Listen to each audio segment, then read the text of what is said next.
వరంగల్ జిల్లా నుంచి మరో ప్రధాన వార్త పరిశీలించినట్టయితే నర్సంపేట నియోజకవర్గంలో యూరియా కోసం రైతులకు తిప్పలు తప్పడం లేదు.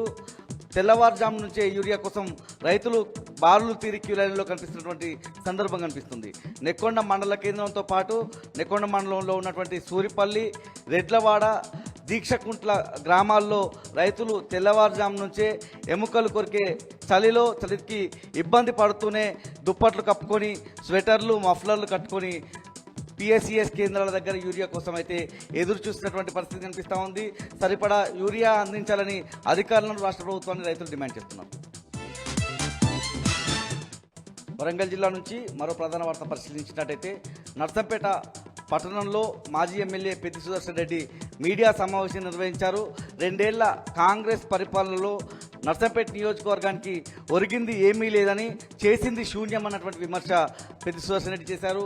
అక్కడ ఉన్నటువంటి ఎమ్మెల్యే దొంతి మాధవ్ రెడ్డి కాంట్రాక్టర్ అవతారం ఎత్తారని, కాంట్రాక్ట్ బిల్లుల కోసం ముఖ్యమంత్రి మంత్రుల చుట్టూ ప్రదక్షిణలు చేస్తున్నారనే సందర్భంగా